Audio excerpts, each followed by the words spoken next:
Tubuh kita tercipta dari apa? Dari apa? Tanah. Tanah itu zahir apa batin? Zahir. Setelah ciptakan tubuh ini di kitab Sirul Asrar ya, diciptakan tubuh ini dari tanah, dari air, dari api, dari udara. Udah jadi nih, tubuh udah jadi. Apakah Allah suruh malaikat sujud? Kapan disuruh sujud? Nafakhtu fihi min ruhi. Aku hembuskan kepada tubuh tersebut roh dari nafasku. Baru malaikat sujud. Malaikat sujud ke Nabi Adam. Malaikat selawat ke Nabi Adam. Mana yang lebih tinggi?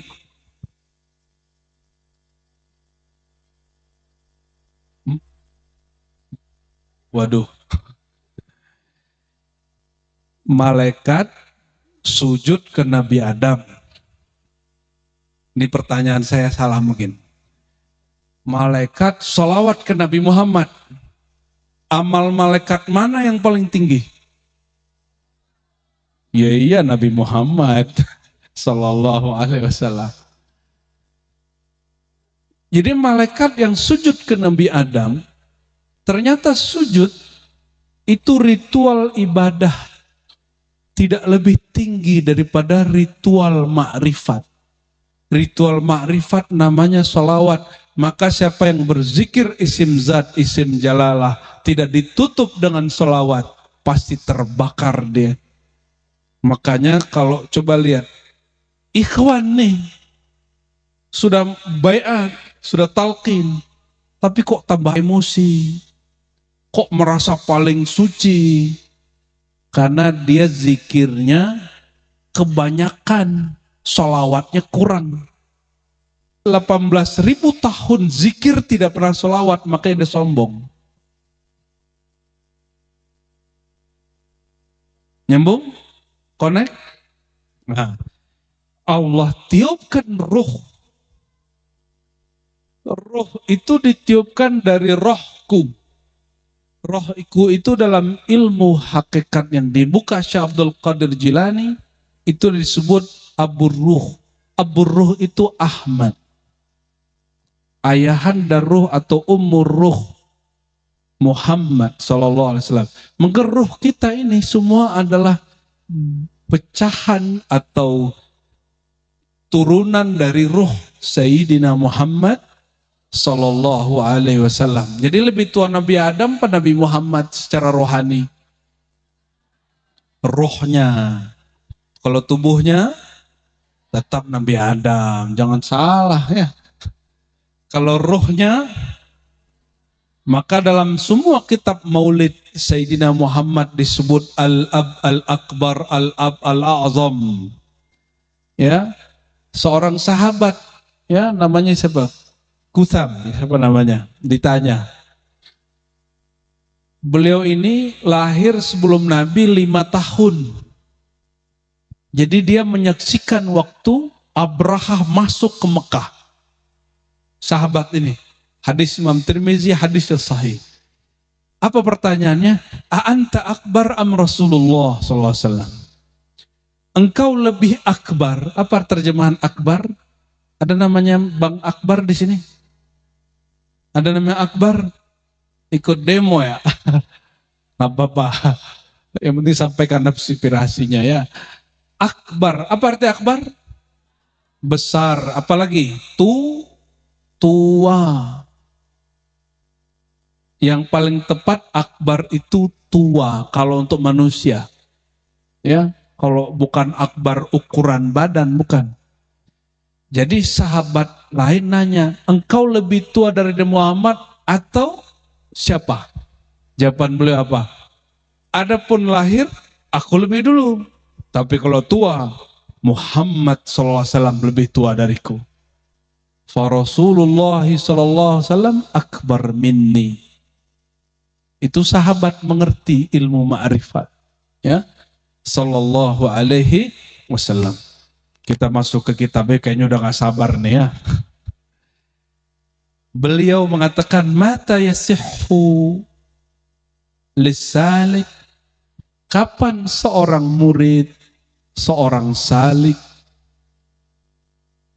sah, boleh, pantas, ayyakuna, adalah ia ada menjadi fi zumratir ruhaniyin, masuk ke golongan ahli-ahli rohani. Jadi kita ini sekarang namanya basyariyin insaniyin, manusia fisik. Manusia fisik persis seperti binatang ternak, bedanya ada akal. Persis seperti binatang buas, bedanya ada akal. Itu aja bedanya. Hewan kawin, kita kawin, benar gak? Hewan makan, kita makan. Hewan marah, berebut makanan. Orang juga manusia berebut makanan, sama. Apa yang membedakan? Cuma akal. Atau boleh disebut insan aqil. Itu level 1. Di bawahnya itu hewan. Ulaika kal an'am. Itu gak masuk. Manusia terendah yang paling baik namanya insan aqil. Manusia berakal. Yang kedua, insan ruhaniyin. Manusia ruhani. Kata guru saya, haza bidayatul walayah. Inilah awal seseorang murid menjadi murad, itulah awal kewalian. Semoga Allah jadikan kita wali-walinya. Karena di dunia ini dua aja. Kalau nggak wali Allah, wali setan. Bukan wali murid, nggak masuk. Wali kelas nggak masuk. Wali kota nggak masuk. Wali Allah, wali setan. Ada orang yang mengkritisi itu sufi, tapi dalam bab ini dia ada benernya. Namanya Syekh Ibnu Taimiyah, yang jadi kiblat saudara kita Wahabi Salafi. Dia nulis kitab bagus sekali, judulnya Al-Furqan Baina Awliya'ir Rahman wa Awliya'is Syaitan. Pembeda antara wali Rahman, wali Allah, dan wali syaitan. Jadi wali dua aja. Semua mukmin wali Allah, tapi wali am. Kapan seorang mukmin menjadi wali khas yang disebut ruhaniyin? Ini beliau lagi mau buka. Mau? Semoga kita Allah izinkan memahami kitab ini ya. Ini kitab wali kutub soalnya. Kalau kita nggak nyampe pemahamannya, ya makanya dari tadi tawasul. Kata Syekh Qadirun Yahya, ya Syekh Qadirun Yahya ini namanya Qadirun, tapi tarekatnya Naqsyabandiyah Khalidiyah, bukan Qadiriyah. Kata beliau, kalau ingin memahami sesuatu, koneksi sesuatu, ya engkau bertawasul lalu zikir dengan zikir dia, maka frekuensi rohaninya nanti Allah samakan, sealur, baru kita bisa bicara seperti yang dia bicarakan. Itu sebabnya saya puter-puter dari tadi solawat, Fatihah, judul kitab, itu lagi nyari momen ini, lagi buka kartu. Nah, sebelum masuk ke isi kitab, intinya, ada yang ketinggalan. Nama Syekh Abdul Qadir Jilani, nama jasadnya Abdul Qadir Jilani. Tapi nama gelar-gelar kewaliannya yang disebut Asmaul Murad. Seperti disebutkan di dalam kitab Ghunyah, bagian tasawuf, murid jika sukses melawan nafsiyahnya, keakuannya, egonya, Allah ganti dirinya dari zulmaniyah jadi nuraniyah, maka dia Allah beri gelar dengan gelar yang sebanyak-banyaknya. Hanya Allah yang tahu. Nama dengan nama yang sebanyak-banyaknya Allah yang tahu. Bi asma'i la ya'lamuha illallah. Itu dikumpulkan oleh seorang, ini aneh, apakah dia mursyid perempuan atau tidak, tapi di daerah Aljazair. Namanya Faqihah Al-Qadiri. Dr. Faqihah Al-Qadiri, dia mengijazahkan aurat Qadiri tapi bukan sebagai mursyid, yang mursyid suaminya. Dia menulis kitab kumpulan aurat Qadiriyah. Sebelum itu dia menulis asma Syekh Abdul Qadir Jilani qaddasallahu sirrahu, sekitar 100-an mungkin lebih. Dan nama-nama ini masuk. Fathur Rabbani, Kutub Rabbani, Kutubul Alamin, Sirrul Asrar, Futuhul Ghaib, itu semua nama beliau.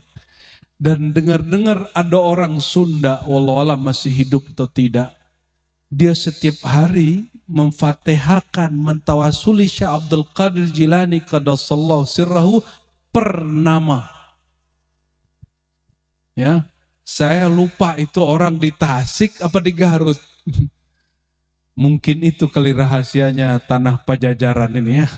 Wallahu alam bis sawab. Siapa tahu beliau dulu kan. Baik, kita baca qala radhiyallahu taala anhu. Aduh, gak bawa kacamata nih. La tatma, jangan kamu berharap sama sekali an tadkhula fi zumratir rahaniyin hatta tu'adiya jumlatak.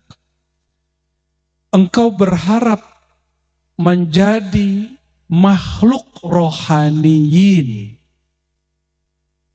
menjadi kekasih Allah, menjadi wali Allah, gitu bahasa kasarnya.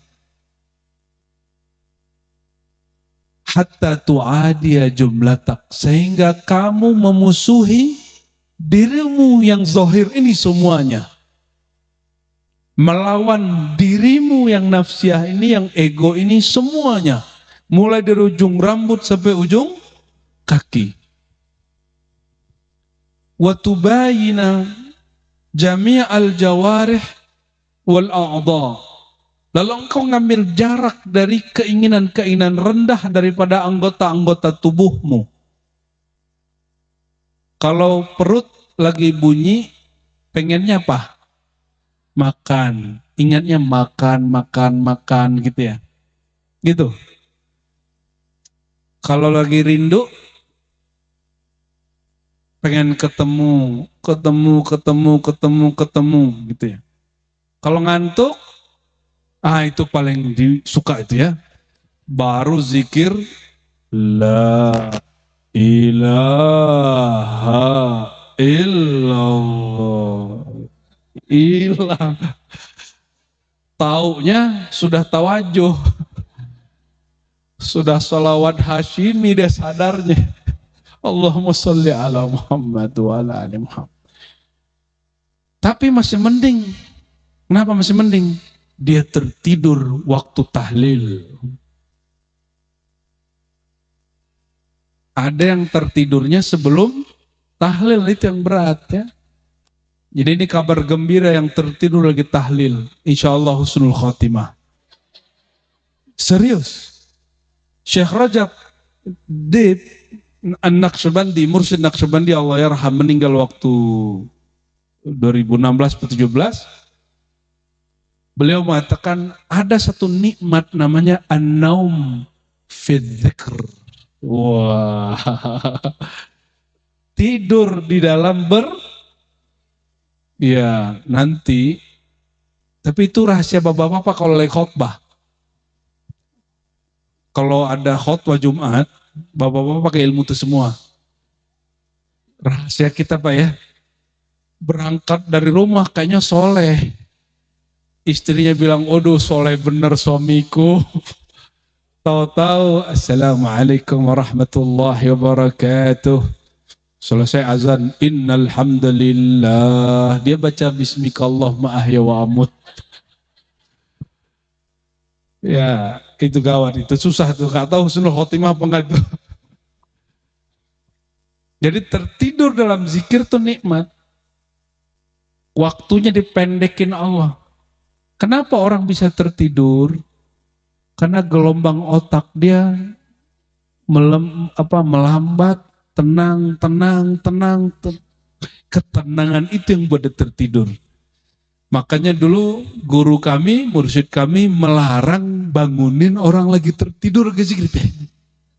Kecuali jam sholat. Ya. Tapi yang mengganggu itu ada bunyi huruf zo-nya. Zikir baru itu.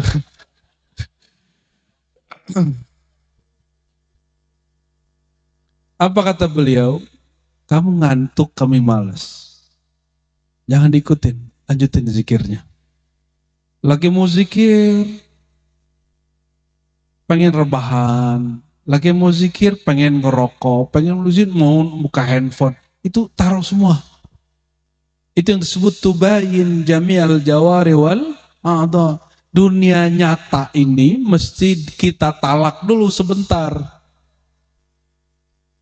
Ditalak dulu sebentar, baru dia bisa menjadi ruhaniyun.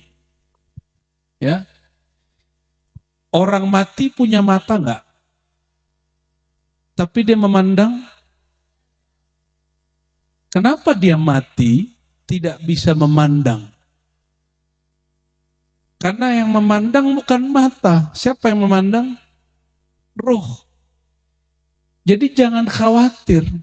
Kalau nggak buka handphone, kalau matanya ditutup, Allah nanti aktifkan mata yang sebenarnya mata disebut basirah. Ainul basirah. Percayalah itu. Kapan? Maharnya adalah ini. Kurangi tidurnya ini. Kurangi tidurnya mata, engkau diberi ketajaman ainul basirah. Itu sudah mujarrabat kubra dilakukan oleh semua aulia dari masa ke masa dan terbukti sampai hari ini. Maka nggak ada mursyid yang saya kenal tidurnya itu jam 9 tuh nggak ada. Nggak ada. Bangunnya jam 6 tuh nggak ada itu ya. Nggak ada begitu. Mereka rata-rata tidurnya ya di atas jam 12. Ya. Kadang bablas sampai subuh. Biasa aja tegar. Kenapa?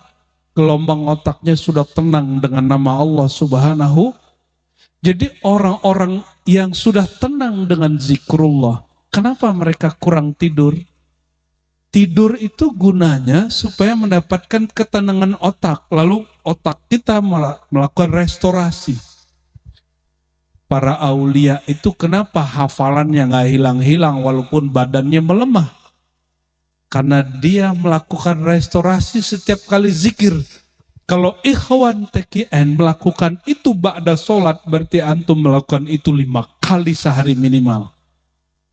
Syukur-syukur ditambahin pas manaqib, pas khataman, itu berapa kali itu. Jadi tubuh kita akan melemah, tapi kesadaran rohani tidak akan melemah. Ya. Wa tanfarida an wujudika wa harakatika wa sakanatika wa sam'ika wa basarika wa kalamika wa batshika wa titiknya kelihatan satu. Wa sa'yika wa amalika wa aklik. Wah, ini tips supaya kalau zikir pikirannya nggak banyak. Sekarang mata kita tambah jauh karena ada namanya smartphone, betul nggak? Jadi sekarang kita duduk di sini kita bisa lihat Paris, Jakarta, kan kasaf semua tuh, betul ya? Ngeri orang hari ini. Ahlul kasyaf. Tapi torikohnya al-YouTubiyah. Wa Instagramiyah. Itu fatihahnya gimana itu Ustaz? Ila hadrati Syekh. Nah gak bisa. Gak masuk, namanya gak masuk. Ya Syekh Google gak masuk. Nama syayatin itu.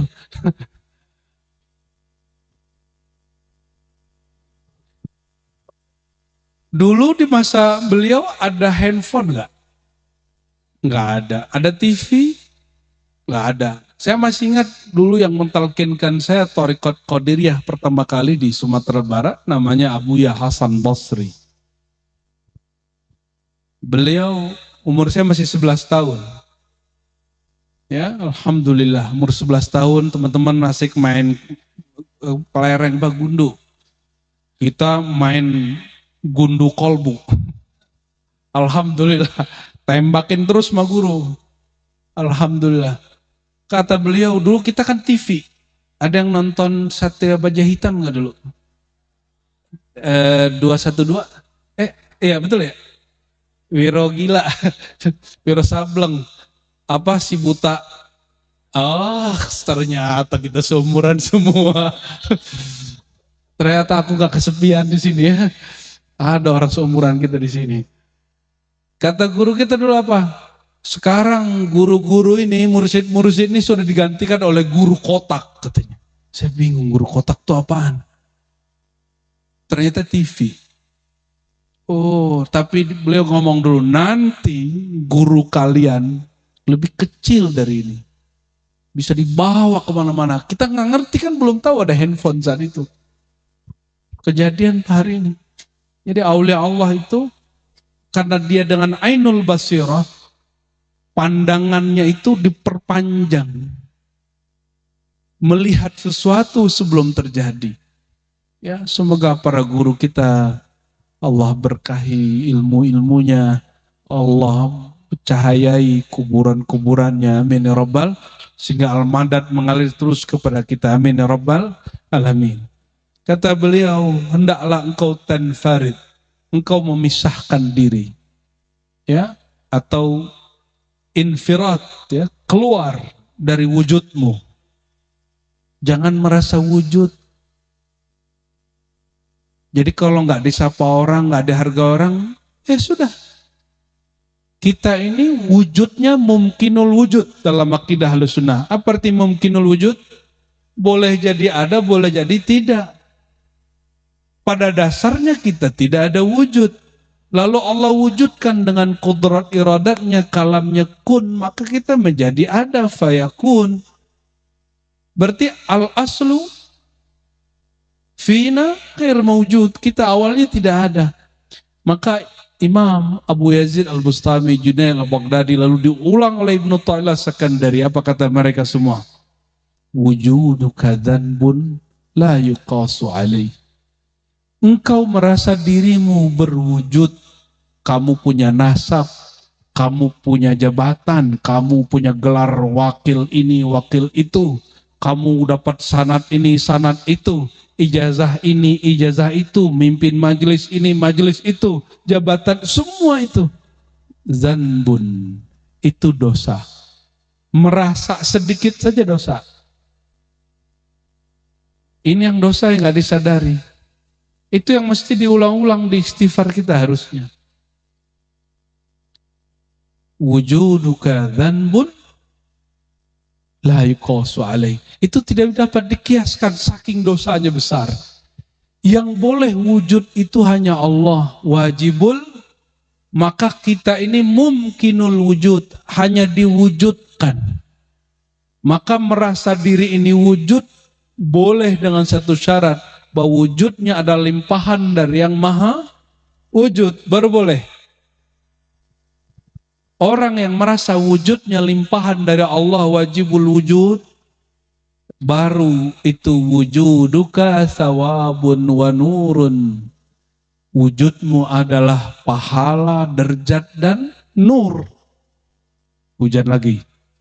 Alhamdulillah, ya. Apakah? Oke. Nah, kalau nanti basah, nanti biar saya ke depan dikit biar kena basah juga. Kalau itu buka dulu ini.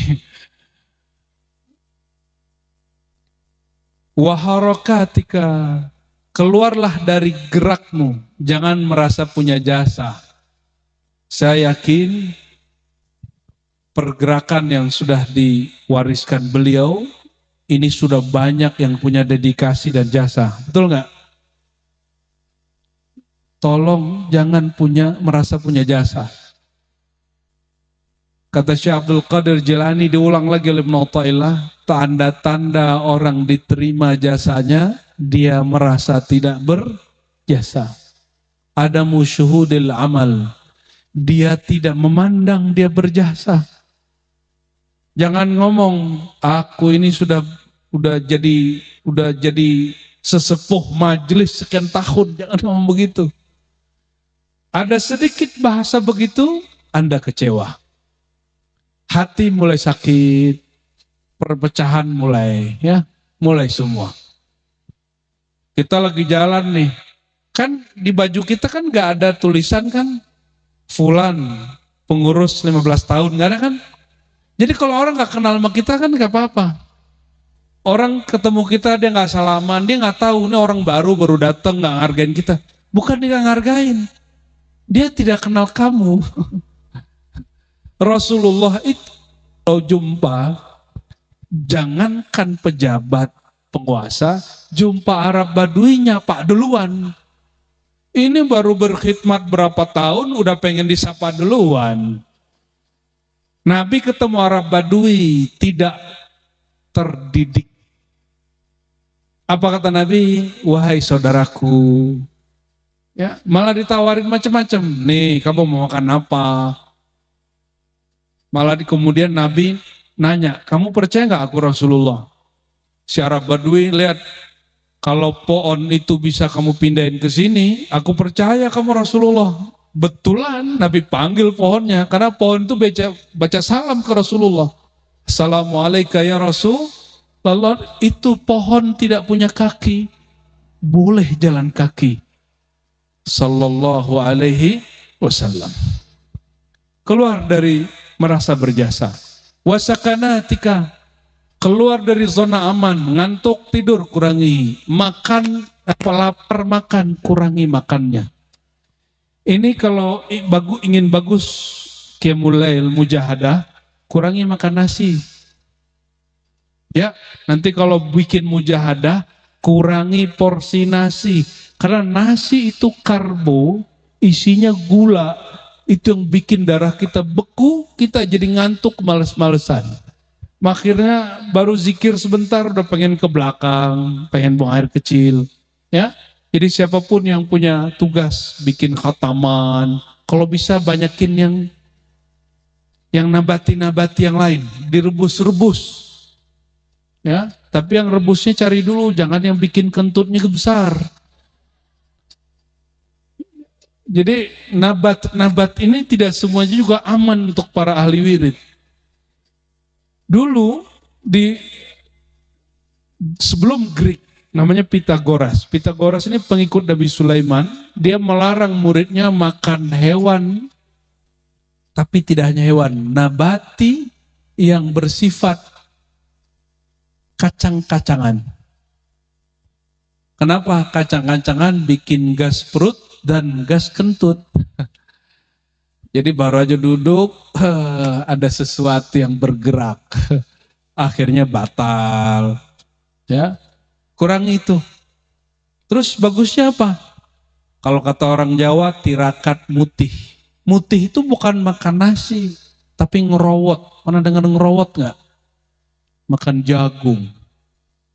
Cuma tradisi ini sudah mulai berkurang semenjak Soeharto mensosialisasikan swasembada beras. Ini sayang sekali. Ya, guru-guru mulia makan itu syarat aja, makan dikit sudah kenyang dia. Karena dia sudah kenyang dengan nama Allah Subhanahu Wa Taala. Kalau orang Indonesia katanya kalau nggak makan nasi nggak makan. Berarti guruku bukan orang Indonesia dong. Sembarangan. Enggak, jangan ngomong begitu, itu image yang buruk. Ya, kaidah buruk yang kita buat. Jadi keluar dari zona aman dan zona nyaman. Kalau ingin jadi rohaniun, musim-musim begini kita ingin membahagiakan pesantren, guru kita, keluarga guru kita, kan pengennya di rumah aja hujan-hujan begini, benar nggak? Tapi rohani maunya dia mendengarkan ilmu. Kalau badan inginnya rebahan, betul nggak? Tapi tenang, sekali rohani mendengarkan ilmu, badan yang ngantuk, badan yang kaslan, pemalas langsung hilang. Ya, nah ini tips pengen cepat jadi. Nggak kuat zikir kan? Nggak kuat tirakatan khalwat? Nggak kuat suluk 40 hari? Udah ngaji ma'rifat. buka kitab ngaji, buka kitab ngaji. Ini tips dari guru saya, kata kamu kuat nggak kholwat lagi kayak dulu masih muda? Bukannya aku masih muda ya? Oh, ternyata guru kita udah nggak, kita udah tua. Kalau 40 hari lagi kayaknya ogah deh. Kata beliau, afdalu dzikri kan la ilaha illallah. Tapi awaluddin apa? Awaluddin, coba sebelum la ilallah fa'lam annahu, fa'lam itu awaluddin ma'rifah, fa'lam maka berilmulah, ilmuilah, ketahuilah, ma'rifatilah annahu bahwasanya dia Allah bersifat sifat 20, mustahil 20 dan segala macam kemarifatan, baru la ilaha illallah. Begitu. Jadi kalimat annahu, hu di situ, itulah ilmu aqidah, ilmu tauhid. Ma'rifat annahu. Kata Imam Bukhari, al-ilmu qabla al-qawli wal amal. Berilmu dulu baru baca la ilaha illallah. Jadi mohon maaf, kenapa ada ikhwan, akhwat kita, para salik tidak menikmati zikir kecuali hanya berjamaah? Karena dia kurang mengilmuinya. Dia nangis kalau ngeliat orang nangis, dia kencang suaranya kalau kencang suaranya. Kalau ilmu permanen. Ilmu permanen. Kata Imam Abu Talib Al-Makki, al-ilmu kutul qulubi warruh. Ilmu itu, makrifat itu makanannya kolbu dan ruh. Kalau zikir ada yang masuk ke badan, ada yang masuk ke ruh, ada yang masuk ke akal, ke nafs jiwa, ada yang ke kolbu, baru ada yang ke sir, macam-macam. Tapi kalau al-ilmu langsung kepada ruh dia. Ya. Kalau kita duduk zikir 15 menit udah mulai nguap kan? Gitu ya. Kaki mulai kesemutan? Coba dari tadi kesemutan gak kakinya? Nguap gak? Paling 1-2. Kenapa? Ruhnya jaga. Ruhnya. Jadi kalau kita sibuk ngaji, orang kakak debat. Ya. Siapa lagi mursyid berikut? Ngaji aja buka kitab. Ya, sampai mati kita menjadi muta'alim, orang yang ngaji jadi santri, salik yang muta'alim, jangan hanya salik yang abid. Kata Nabi apa? Orang tidur alim lebih ditakuti syaitan daripada orang abid jahil. Hadis Ibnu Majah, hadisnya Hasan. Pilih mana? Pasti pilih tidur. Pilih tidur? Saya mau tanya, kalau orang tidur, ilmunya hilang nggak? Bangun tidur, dia amnesia nggak?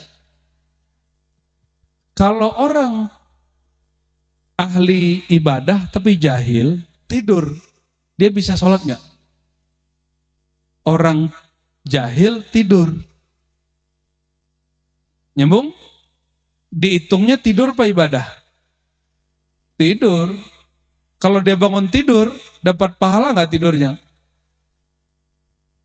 Orang alim tidur bukan untuk tidur. Orang alim tidur karena dia mau ngajar lagi, dia merehat.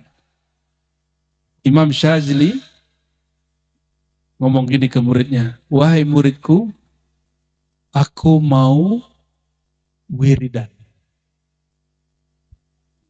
Muridnya bingung, mau wiridan tapi ngambil bantal. Jangan cobain ya. Ini wali kutub boleh begitu. Kalau kita kan wali murid, kan sepakat kan wali murid tadi. Beliau malah tidur, muridnya mulai ragu, tapi tidak syak. Syak dalam artian meragukan kewaliannya, meragukan perbuatannya. Nih hati-hati, murid yang khidmat, ujiannya lebih berat daripada murid yang ngambil zikir ijazah. Lebih berat. Kenapa? Murid yang khidmat melihat hari-hari guru. Mampukah dia memilah gurunya sebagai manusia, gurunya sebagai wali Allah? Beda. Nabi Muhammad pernah sakit? Pernah, sebentar. Nabi Muhammad pernah lelah? Lelah. Manusia, tidur. Nikah, cerai, punya anak, begitu. Bekerja, begitu Nabi. Manusia. Apalagi guru kita. Maka jangan mengkultuskan guru di atas sisi manusiawi. Dia pesakit, sakit aja. Ya. Sayyidina Umar berdoa, ya Allah, selamatkan kami dunia akhirat. Meninggalnya ditusuk, meninggal. Utsman doa minta selamat, matinya dibunuh. Ali lebih tragis lagi. Jika Sayyidina Utsman lagi baca Quran, Sayyidina Ali lagi pimpin sholat subuh, ditusuk dari belakang oleh Ibnu Muljam. Padahal mereka semua berdoa. Apa doanya? Rabbana atina fid dunya. Jadi doa kita bukan untuk ngatur-ngatur Allah. Doa kita hanya kehambaan bermanja-manja kepada Allah Subhanahu wa taala. Jadi keluar dari zona aman. Yang berikut, keluarlah dari sam'ika, dari pendengaran zahirmu. Ini yang disebut mematikan diri sebelum mati. Pandanganmu, maka mata dipejam, telinga ditulikan. Wa kalamika, lidahnya dikunci, benar nggak? Gimana cara kunci lidah? Dilipat ke atas, itu apa namanya? Itu kalau orang ahli Quran disebut titik makharijul huruf. Kalau dikunci di situ semua huruf terkunci. Ya, semua huruf terkunci. Coba 1, 2, 3. Pasti langsung zikir. Itu tombol zikir khafi. Ini rahasia sebenarnya yang sudah nggak rahasia lagi. Karena sudah banyak orang di YouTube bahas tentang titik. Cuma nggak ada yang bilang itu tombol. Baru malam ini. Itu titik, dia tombol ke otak. Kalau dia langsung zikir qalbu jalan. Coba 1, 2, 3 kunci lidah. Tuh langsung hidupkan zikir Allahnya. Yang berzikir itu, itulah diri kita yang sebenarnya. Oke? Dia tidak terlihat oleh mata, tidak terdengar oleh telinga. Yang tahu adalah sir kita dan Allah pemilik asrar. Maka disebut dia sirrul asrar. Aduh, hujannya tambah syahdu nih. Ya katanya suruh keluar dari kenyamanan ya. Ya udah kita lanjut kalau begitu. Wabat nikah. Maaf. Wabat shika wasa'ika. Kerasmu dengan batas ini kekuatan tangan memukul. Maksudnya keluarlah dari emosimu. Wasa'ika, keluarlah dari masa berjasamu. Wa amalika wa aklik, keluarlah dari merasa beramal. Keluarlah dari merasa aklika, merasa pintar. Jadi mohon maaf, kalau ada doktor, profesor ngambil talqin merasa dirinya dokter, zikirnya tembus nggak? Dia menikmati talqin nggak? Pasti tidak. Berarti dia belum masuk satu bab sebelum talqin, yaitu taubat. Maka Syekh Abdul Qadir Jilani qaddasallahu sirrahu mengatakan di Sirrul Asrar, pintu pembuka ini, futuh ini adalah pertama taubat nasuha, taubat dari merasa berakal, berilmu. Jadi siapa saja di antara kita yang kok zikirku gak berasa ya? Taubat dari merasa berilmu. Pasti. Kenapa? Depannya fa'lam. Fa'lam itu tanggalkan ilmumu, masuk kepada ilmu Allah. Baru ngerasain lazzatul ilm.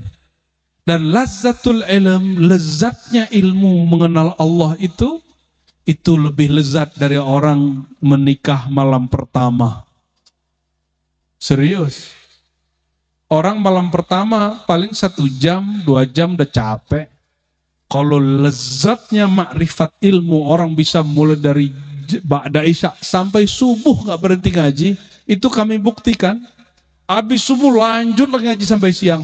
Habis itu lanjut lagi sampai sore. Lezatnya lebih asik daripada kita cinta-cintaan secara zahir. Ya. Lalu beliau mengatakan,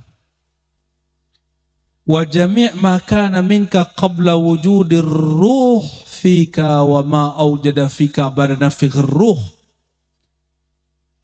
Lianna jami' dzalika hijabuka an rabbika azza wa jal. Keluarlah dari semua yang ada pada dirimu sebelum ya ditiupkan ruh pada dirimu. Tubuh ini dalam surat Shad ayat 72 dikatakan inni khaliqun basharan min tin, aku ciptakan manusia dari tanah. Nah, tanah ini yang jadi hijab. Ini yang jadi hijab. Ini dari tanah apa dari emas? Dari tanah. Tanahnya apa? Tanah sengketa. Apa tanah liat? Enggak, kita bukan dari tanah, kita dari saripati. Yang dari tanah hanya Nabi Adam. Mintin itu Nabi Adam. Kalau kita min sulalatin mintin. Itu bedanya. Yang dari tulang rusuk hanya Sayyidah Hawa. Kalau teteh-teteh ini, yang gelis-gelis ini, mau nggak disebut dari tulang rusuk? Bukan. Sama dengan kami. Dari saripati tanah. Bukan dari tulang rusuk ya. Yang dari tulang rusuk hanya Sayyidah Hawa. Ini ajaran baru? Enggak, ini ajaran lama. Ya Allah sholli ala Muhammad. Lanjut. Apa kata beliau? Lianna jami' dzalika hijabuka an rabbik. Tubuhmu ini, nafsiyahmu ini, akalmu ini, pendengaranmu ini, semua itu, kenyamananmu, kemalasanmu, itu adalah hijab tirai penghalangmu memandang Allah. Faida sirta ruhan munfaridah, sirra sir ghaibal ghaib, mubayinan li asya' fi sirrika, muttakhidan lil kul aduwan wa hijaban wa zulmah. Ya. Kalau engkau sudah menjadi ruhan, ruh yang terlepas dari yang tadi-tadi, ya, maka engkau akan masuk kepada ranah disebut sirru sir. Apa beda sirru sir dengan sir? Sir itu rahasia.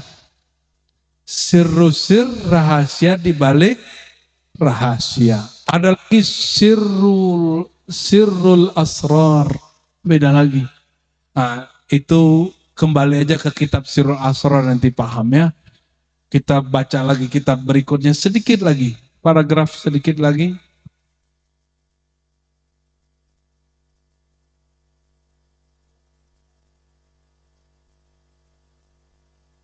Panjang kali nih. Kita ambil yang pendek ya. Kita ambil yang pendek.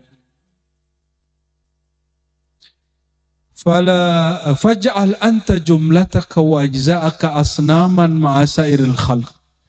Anggaplah dirimu ini, anggota tubuhmu, perangkat-perangkatmu berhala selain Allah. Berarti kalau berhala, sekali kita kasih perhatian, kita syirik khafi. Syirik khafi. Jadi syirik khafi ini tidak mengeluarkan orang dari Islam, tapi mengeluarkan diri dari zumratir ruhaniyin. Ya, golongan rohani. Lalu beliau mengatakan, fala tuti' syai'an min dzalik.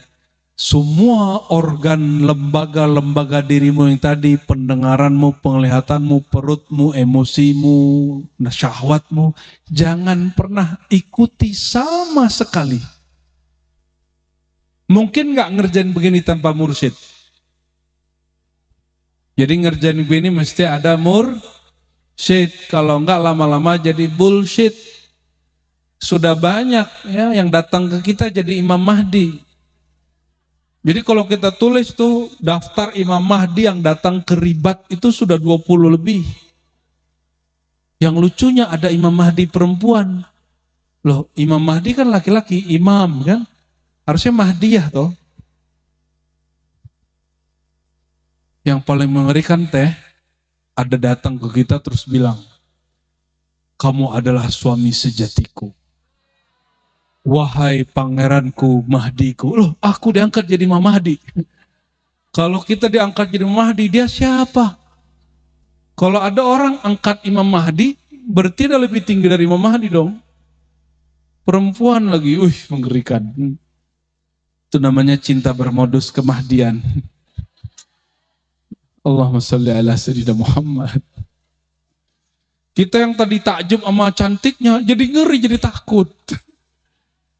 Pandangan pertama nih, Bun, cantik kali nih. Tapi kalau udah denger dia ngomong, kabur.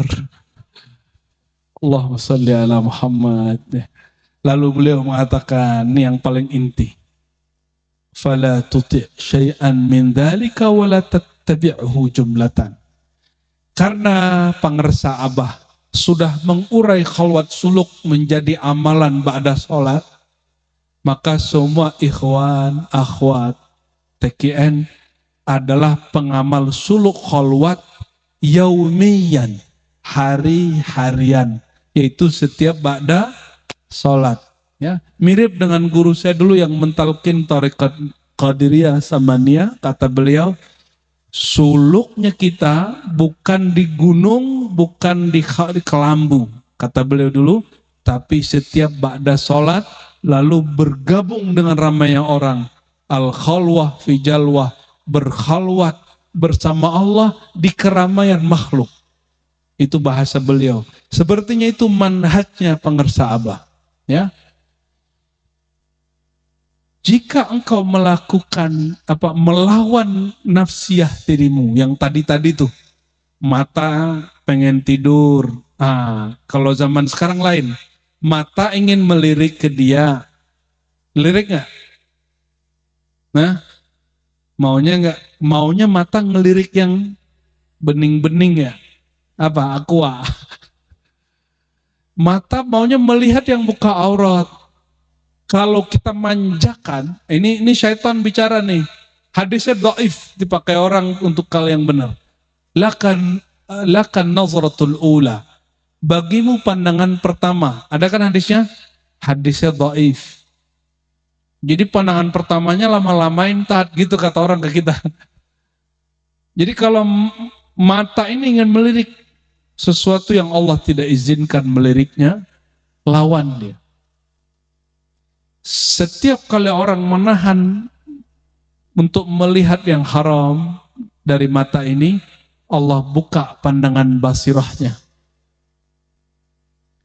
Kurangi dengan aib orang, gosipin wakil talkin fulan.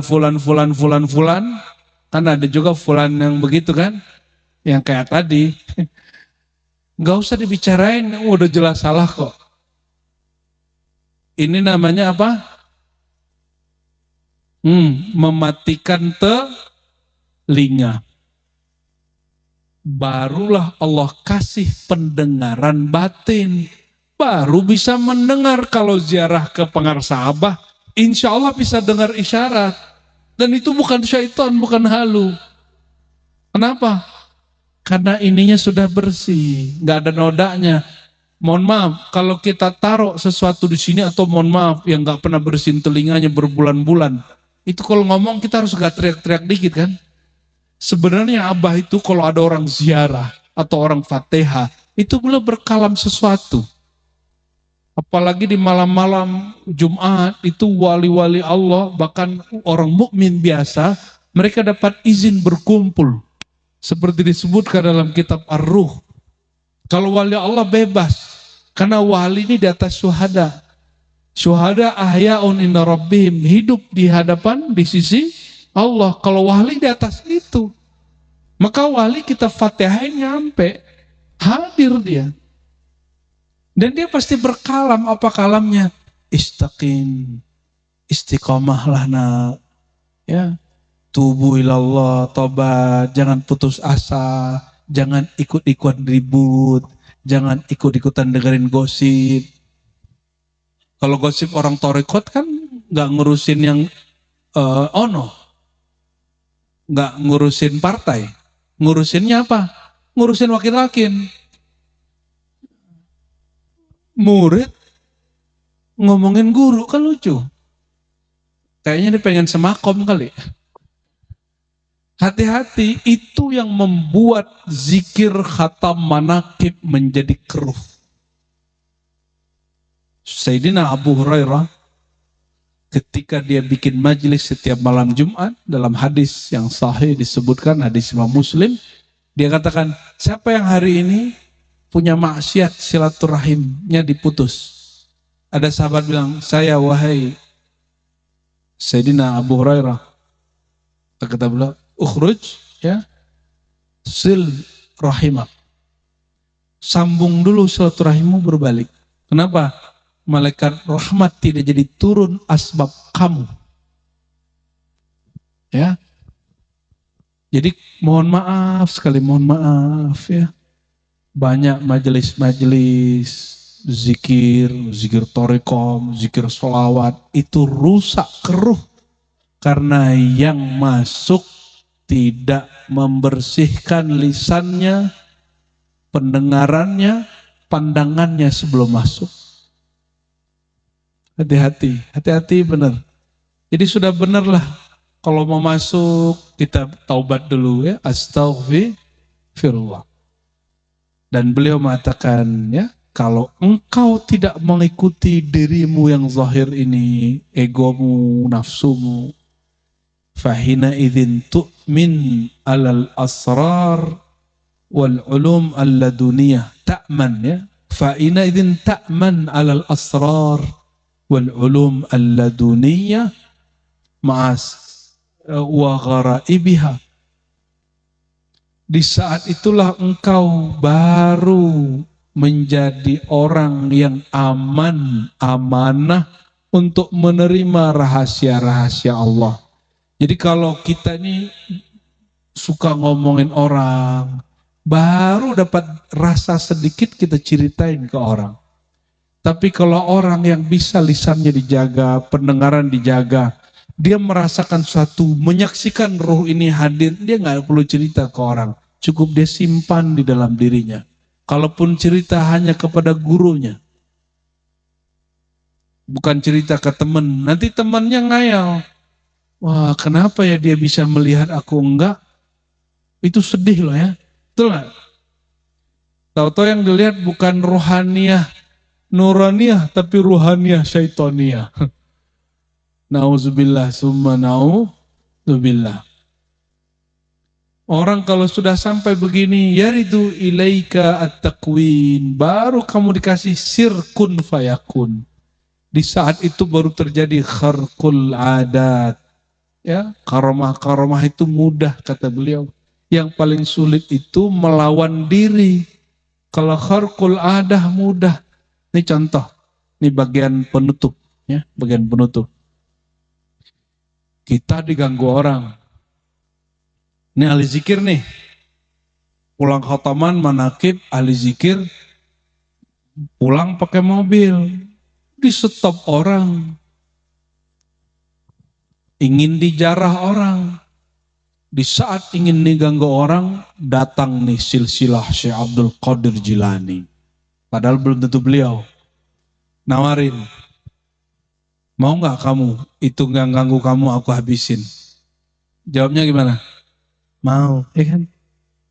Diganggu sama orang sebelah atau diganggu sama orang sebelahnya lagi zikir, datang makhluk ngomong, kamu diganggu orang itu, maukah kamu aku bantu untuk menghancurkan dia? Pasti bilang, iya. Karena sudah banyak yang datang ke kita bangga sekali kalau ngomong ini, Ustadz, Kalau ada orang yang ganggu aku pasti mati. Rubah nggak dia? Ada orang ngaku ya kepada kami nih, Ustaz, saya ini kalau ada yang coba colek-colek saya, masuk ke dalam kalang tanah. Saya nggak ngerti kalang tanah maksudnya apa. Ternyata mati. Ya, baik, syukuran. Emang kita juga mau habis ngajinya. Jadi dia mengira orang kalau ada yang celaka karena dia, itu karena dia penting. Hati-hati. Itu istidraj. Ada nih, mohon maaf, karena suka zikir la ilaha illallah, suka khataman, suka manakib. Terus ada orang ganggu. Tuh, coba-coba ganggu ahli manakib. Sengsara kan hidupnya. Nah, gitu. Orang-orang begini nggak akan diberikan karamat. Karamat tertinggi bukan jalan di atas air. Bukan nggak kebakar api, bukan. Mukjizat tertinggi Nabi Ibrahim bukan ketika masuk api nggak terbakar, bukan. Apa mukjizat tertinggi dia? Ditawarin malaikat yang punya sayap 360 kanan 360 kiri. Ya Ibrahim, maukah engkau aku hancurkan Namrud? Malaikat siapa itu?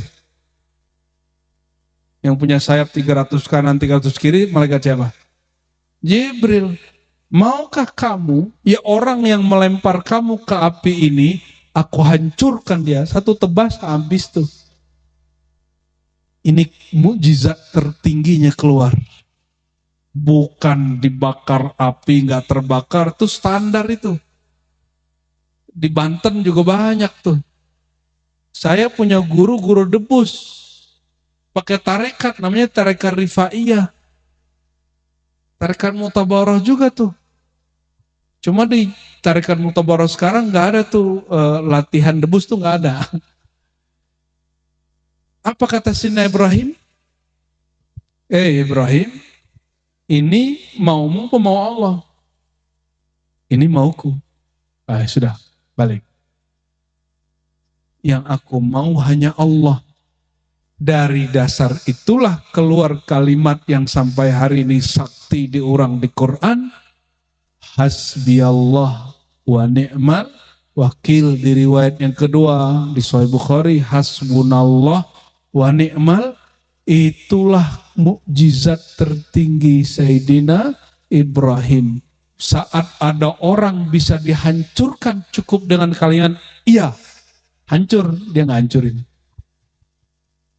Namrud 400 tahun mengganggu orang beriman. Tidak pernah sakit. Orang paling zolim, lebih zolim dari semua pemimpin yang ada di negeri ini. Ketika Nabi Ibrahim diminta, ditawarkan bantuan oleh Panglima Langit bernama Jibril, maukah engkau aku hancurkan dia? Mau nggak Jibril? Gak mau. Tapi kalau hari ini orang digituin gimana? Apalagi lagi rame-rame begini nih. Pasti mau. Inilah perbedaannya orang bertorikoh dengan tidak bertorikoh. Ya. Jadi jangan sampai ikhwan torikoh menghadapi kejadian apapun di masa ini pakai perspektif pikiran yang terkontaminasi oleh berita. Kata Nabi, istafti qalbak, tanya kolbumu. Jangan berfatwa dengan ini, nanti pakai emosi. Ya, nanti pakai emosi. Siapa yang bisa melakukan itu? Itulah mukjizat Nabi Ibrahim yang diwariskan ke dia jadi keramat. Kalau di ngomong kun jadi, Pak. Apa kata beliau? Yaridu ilaika takwin wa kharqul adat. Kalau kamu sudah begitu, barulah ini namanya ruh keramat. Datang ilmu takwin kun kepadamu. Kharqul adat. Ya. Kharqul adat itu artinya apa? Kejadian yang luar biasa, tidak sesuai dengan hukum tabiinya alam. Air mengalir ke bawah, api membakar. Jalan kalau ke Bandung berapa jam sini? Jalan, bukan naik mobil. Ya, 2 hari dia nyampe 2 langkah. Itu namanya kharqul adat. Maka keramat itu tidak ada yang kharqus syariah. Apalagi kharqul akal. Tidak melawan hukum akal, apalagi hukum syariat. Keramat itu hanya melawan hukum tabiinya alam. 3 hukum dalam akidah Ahlussunnah, masih ingat? Hukum syara, hukum akal, hukum adi. Betul? Keramat itu hanya berkaitan dengan hukum adi, hukum alam.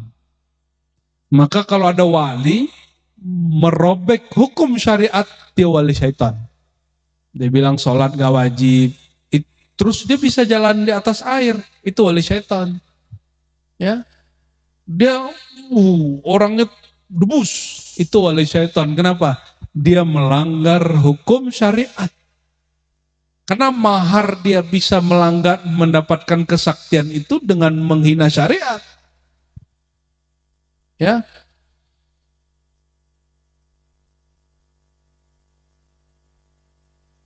fatakuna fi hadhil halah ka'annaka ahyaita ba'dal maut fil akhirah.